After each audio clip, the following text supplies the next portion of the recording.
Hey, my name is Chad. This video we are going to kind of go over my last match, which was just yesterday on Sunday, I believe the 28th. So on Sunday we got started with our 2025 to 2026 Southwest Oklahoma precision rifle shooters Sunday once a month matches.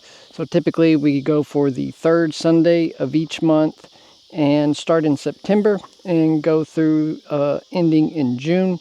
Typically take July and August off. Most of the time that's the hottest months around here, so gives us time to take a break and not have to be out in the extreme heat of Southwest Oklahoma. So now we're in September. Last week was supposed to be the first round, but got a pretty significant rainstorm several hours before, so we canceled it then, moved it to this last weekend. So instead of being on the third Sunday, it ended up being the fourth Sunday. I get out there and funny enough, I actually got there early and the gate was locked, and I was like, oh no, here we go again. I missed another message that something came up and they had to delay the match again, but I was just like 2 minutes early, and the guy that owns the place showed up right behind me and we got in and started getting set up.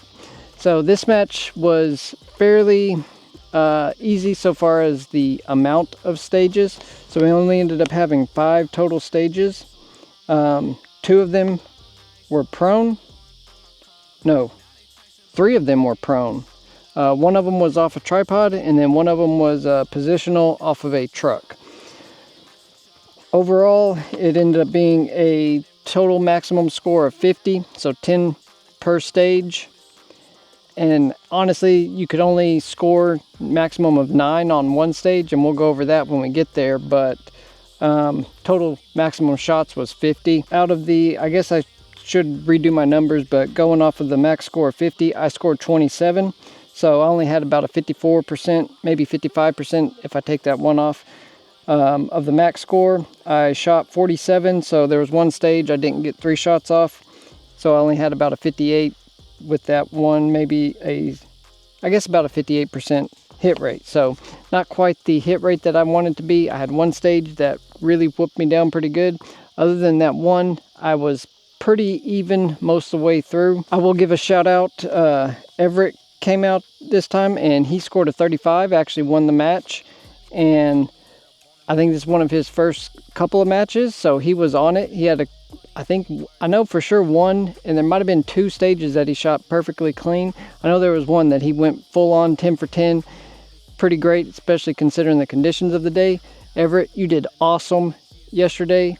Good job, dude. You totally earned that win. And I hope to see you coming out to more. You're getting the hang of it, dude. So to start out, we kind of went a little bit out of order as to how they were on our sheet here. First one, since there were some cows down around some of the targets, we went for going the distance. So we've got one target at 936, one target at 1010, and then the last target at 1120. And we're doing 3 shots, 3 shots, 4 shots. And this was, right at the beginning of the day.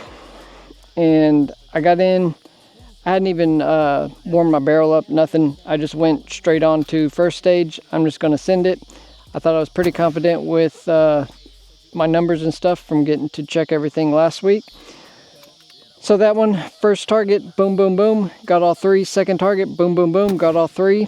And I was feeling more confident than usual on these further ones. Go to the last target, 1120. It's a IPSC gong with like a cliff face behind it. Kind of hard to see, and I missed the first one. Didn't see where it landed. Missed the second one. Didn't see where it landed. Missed the third one. I think I saw where that one landed, and I tried to correct for it, but I still missed the fourth one. So got all 10 shots off, but I only scored from the first 2 targets, but I got all 3 on those. So 6 out of the possible 10 there. I'm not exactly sure what my problem was at 1120. Going through this, I think I've decided that since I'm going to take a few weeks to get ready for this finale match on the 18th down at Gravestone, I'm going to actually get some of my paper holder targets and bring them over here where I'm at about 500 yards from the road out there. And I want to shoot paper at further distance and try and verify that out at distance my Kestrel is tracking all the way out.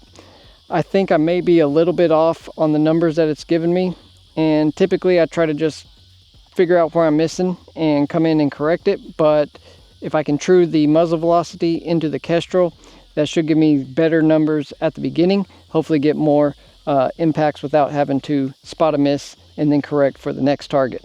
So that's going to be on the list here that we're going to do pretty soon. I think that may have been the problem, or is just the way that the cliffs are there.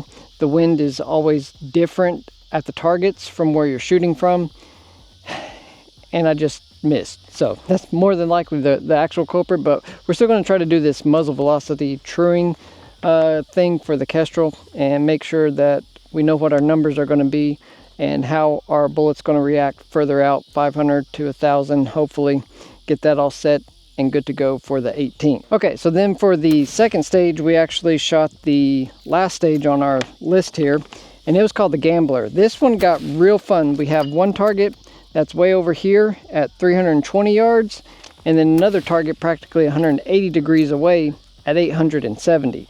So you got to get started and fire shots over here, and you can take maximum of 10 shots, okay?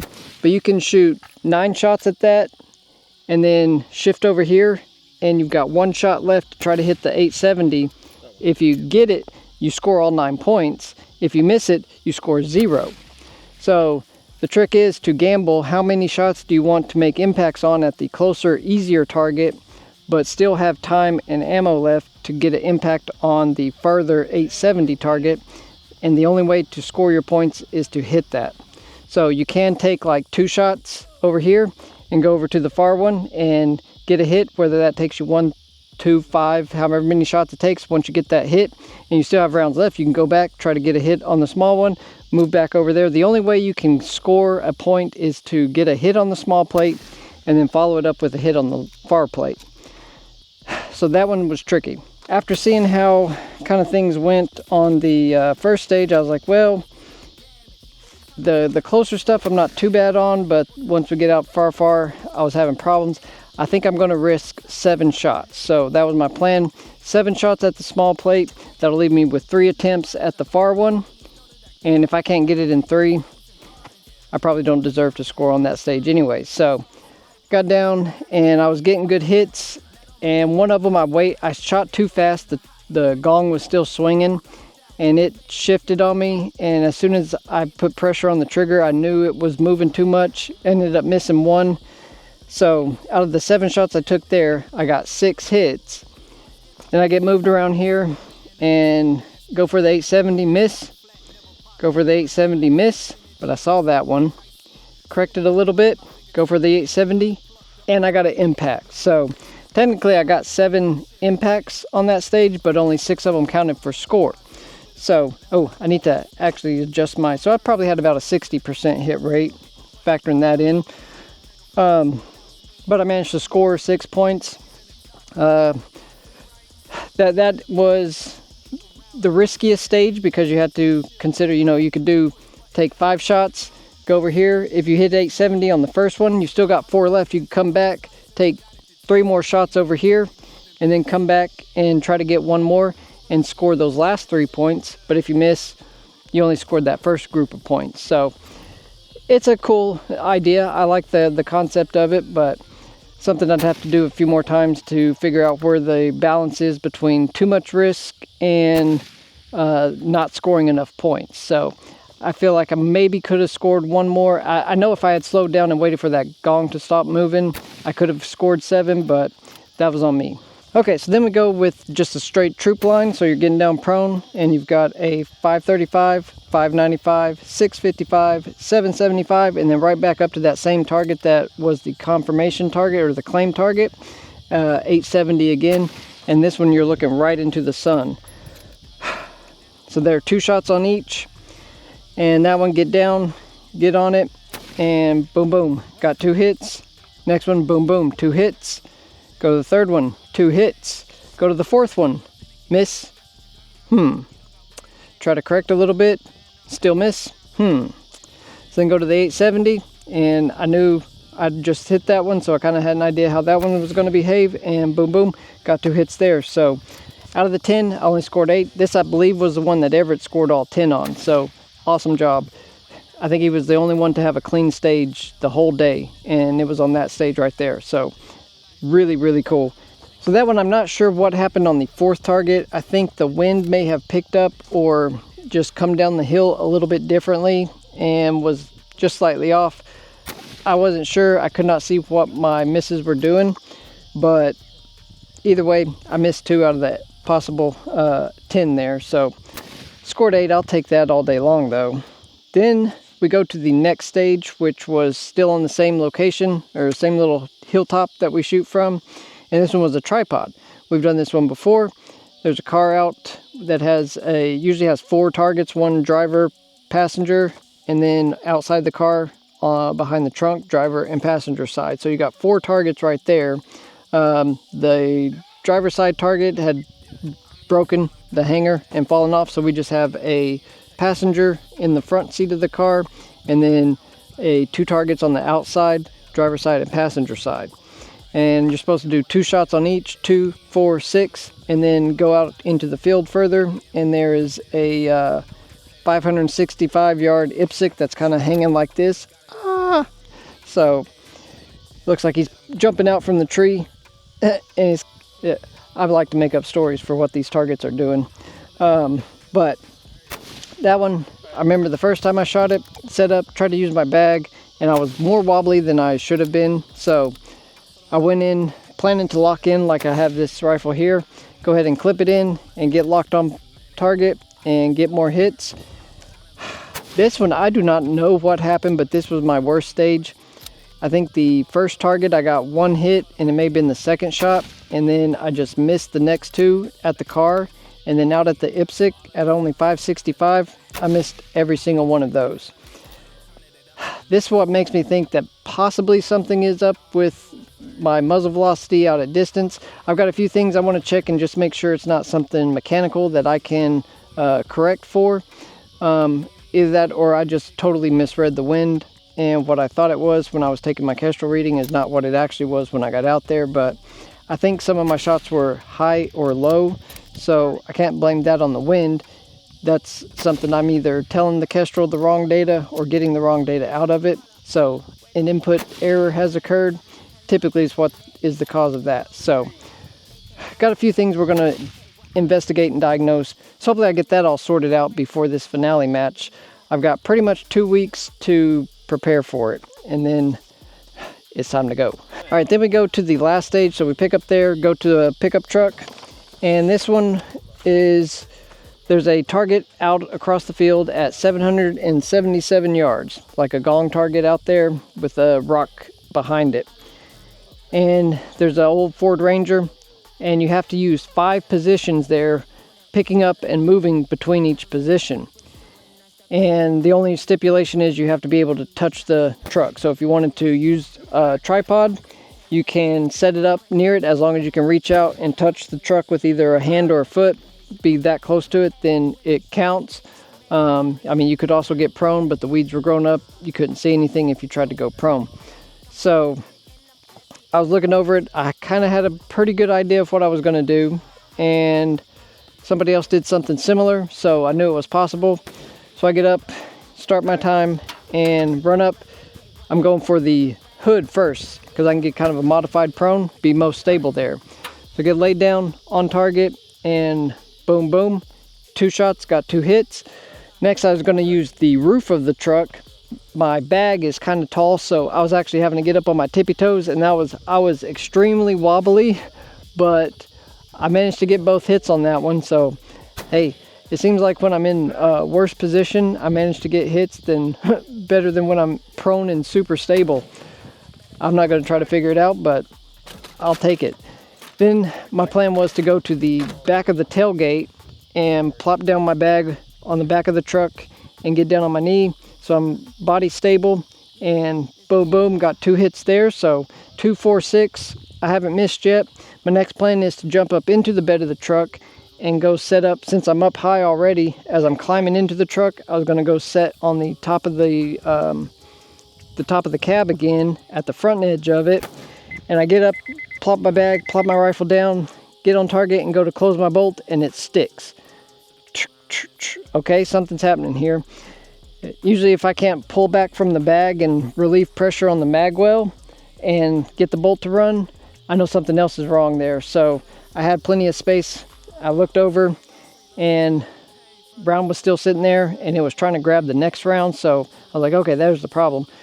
So I yank out that bad one, had to tip over, fidget with it, get it out, drop it in my pocket, and then get down, close the bolt, and take a shot. Missed that one, and then I ran out of time.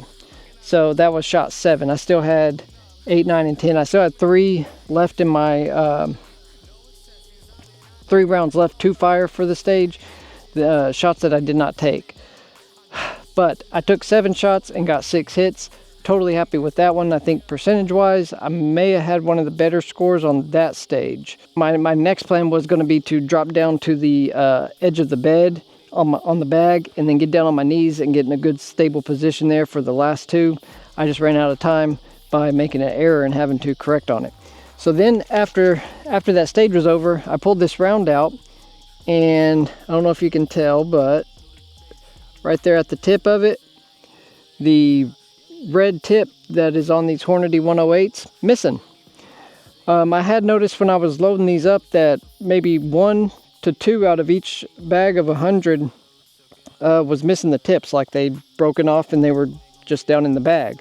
So obviously I didn't load those up, but something happened. I don't know if this broke off like during seating and I just missed it, or if when I went to load it, it snapped off there. It's nowhere in my rifle, so it fell out, if that is what happened. But I don't know. I'm going to try to shoot this just to get it fired out and see what happens to it. Maybe I can get a hit with it, but if not, I need to run this through and get it cleaned up. So that was a disappointing equipment failure that, you know, not something you think to look for. Is my tip still connected?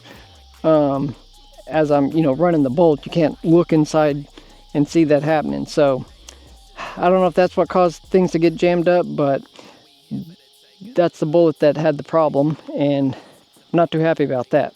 So, I mean, overall, I still managed to score 6 on that one, and for the most part, I was either scoring 6, 6, 6, scored 8 on one, so over 50% on everything except for that one stage, that tripod stage. I do not know what was happening, but I only scored 1. That one totally bombed my overall for the day. So I still managed to finish 2nd overall, so Everett beat me. I'm still impressed with you, dude. You did awesome. And he had 35 points, and then I had a total of 27 points. And then 3rd place had 24, and then 23, and 2 guys had 22. Overall, I'm okay with how it finished up. I know I could have done better on a couple of things, but sometimes I can't control it all, and I know I just gotta release that energy and things will work out eventually. So for the most part, I'm happy with how it went. My plan now is to not go to the foul bore match on the first Saturday of October. I think I need to slow myself down for the next couple weeks and spend that weekend and next weekend getting things ready. Pretty much I figured, I got a hold of the guys at the Gravestone, and they said the course of fire is 105 rounds for this finale. So I'm definitely going to need to load up plenty of ammo. So current plan is not going to do the match on the Saturday the 4th, but I'll spend that weekend of Sunday and Monday getting my chores and errands done as usual, but then come out and test my ammo. I want to make sure that I can true my muzzle velocity. Pretty much the plan is over those next 2 weeks, do a little bit of practice that weekend of the 12th and 13th. I've got a doctor's appointment on the 13th. It's going to be a hectic weekend, but mostly I'm going to have to anneal and load pretty much 2 boxes of ammo. So I need to put together 200 rounds, because this match on Saturday the 18th will be 105 maximum, and then we have our local match over here on Sunday the 19th. So I'm going to do a 3.5 hour away match. That'll be 100 rounds, and then drive home, try to get a little bit of sleep and rest, and hopefully I can wake up and already have everything loaded, ready to go, and head out to the other match and do another match on Sunday. So I'm going to be doing a lot of driving that weekend of the 18th and 19th, and do 2 matches back to back. I think it's possible. I'm gonna have to do a lot of work the next 2 weeks getting everything prepared so that I'm not loading ammo, shooting it, loading ammo, shooting it.